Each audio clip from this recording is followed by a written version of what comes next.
केजरीवाल के दावों में गंभीरता तो काफी ज्यादा है, लेकिन उनके खुलासों में कितनी सच्चाई है, इस पर नई बहस शुरू हो चुकी है। अरविंद केजरीवाल कहते हैं 2006 की लिस्ट के मुताबिक मुकेश अंबानी के 100 करोड़ रुपए जिनेवा के HSBC बैंक में जमा थे, तो अनिल अंबानी की भी 100 करोड़ रुपए की रकम उसी बैंक में जमा थी। रिलायंस ग्रुप की कंपनी मोटेक सॉफ्टवेयर प्राइवेट लिमिटेड के भी 2100 करोड़ रुपए इस बैंक में जमा हैं, तो रिलायंस इंडस्ट्रीज के भी 500 करोड़ रुपए इस बैंक में जमा बताए जाते हैं।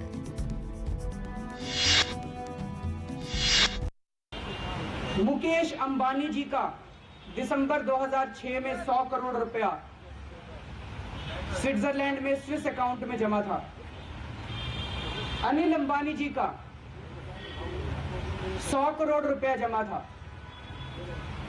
मोटेक सॉफ्टवेयर प्राइवेट लिमिटेड, अगर आप आरओसी की वेबसाइट पे जाएंगे या दूसरे सोर्सेस से पता करेंगे तो इसके अंदर रिलायंस की कंपनियों की शेयर होल्डिंग है और उसमें अनु टंडन और सुनील टंडन डायरेक्टर हैं। अनु टंडन मैनेजिंग डायरेक्टर थी उस वक्त और संदीप टंडन।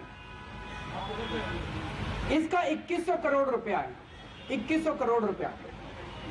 रिलायंस इंडस्ट्रीज लिमिटेड का 500 करोड़ रुपया है स्विस बैंकों में, स्विस बैंक में, एक बैंक में। जेट एयरवेज के मालिक नरेश गोयल के 80 करोड़ और डाबर समूह के खातों का भी हवाला अरविंद केजरीवाल ने दिया। सबसे बड़ी बात, इस लिस्ट में कांग्रेस सांसद अनु टंडन का नाम शामिल होना है। केजरीवाल की माने तो अनु टंडन के नाम पर इस बैंक में 125 करोड़ रुपए जमा थे।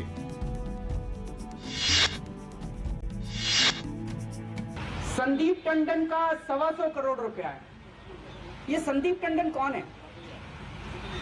संदीप टंडन एक इनकम टैक्स में IRS ऑफिसर होते थे। उसके बाद ये एनफोर्समेंट डायरेक्टोरेट में गए। हाँ, इनकी मृत्यु हो चुकी है।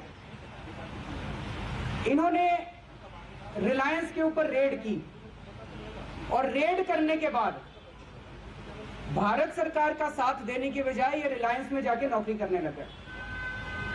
उसके बाद ये रिलायंस के काफी नजदीक आ गए, मुकेश अंबानी जी के ये काफी नजदीक आ गए। संदीप टंडन जी का 125 करोड़ रुपया है। ये इनका अपना है कि रिलायंस का है, ये तो हम नहीं कह सकते। इनके 2 बेटे हैं संदीप टंडन जी के, बाय द वे। दोनों बेटे रिलायंस में काफी सीनियर पोजीशन पे हैं। इनकी धर्मपत्नी है अनु टंडन। अनु टंडन जी का भी 125 करोड़ है। एक तरफ तो अनु टंडन मोटेक सॉफ्टवेयर लिमिटेड में मैनेजिंग डायरेक्टर थी और दूसरी तरफ अनु टंडन का 125 करोड़ रुपया स्विस बैंकों में है। अनु टंडन जी उन्नाव से MP है, कांग्रेस की MP हैं उन्नाव से। और अगर आप गूगल पे सर्च मारो तो दिखाते हैं कि वो राहुल गांधी के कोर ग्रुप की मेंबर हैं। केजरीवाल कहते हैं इस लिस्ट में शामिल 3 लोगों के खिलाफ 28 जुलाई 2011 में कार्रवाई भी की गई। इन लोगों के 8 से 15 करोड़ रुपए स्विस खातों में जमा थे। ऐसे में केजरीवाल ने बड़ा सवाल उठाया। उनका कहना है रिलायंस, बिड़ला और गोयल के खिलाफ छापेमारी क्यों नहीं की गई।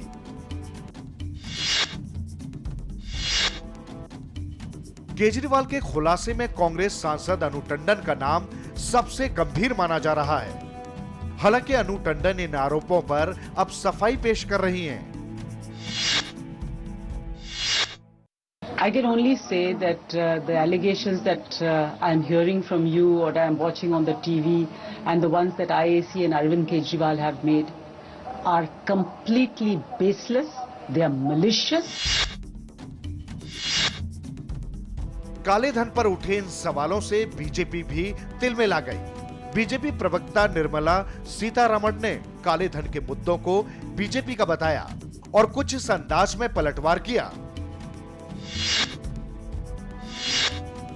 ये 700 नाम का लिस्ट जो है उसको खुलेआम रिलीज करना चाहिए और अगर ब्लैक मनी के ऊपर आज तक कुछ क्या कदम उठाया न ही उठाए, इन्वेस्टिगेशन हो रही है, इसके ऊपर भी बयान दे सरकार।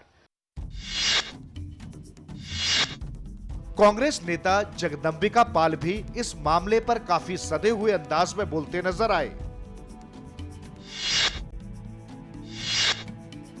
This is absolutely baseless charges. What he has leveled against Congress UPA government, because Congress UPA government is quite serious about bringing black money, and because of we have just published our white paper also regarding the black money also, and even double taxation agreement takes place for the first time in the Congress UPA government. So now it is quite Congress UPA government is sincere and serious about the black money also, and we have taken a lot of course and actions also. We have taken initiative, and if Arvind Kejriwal has some proof, some evidences, so now it is free and he can go to the court also.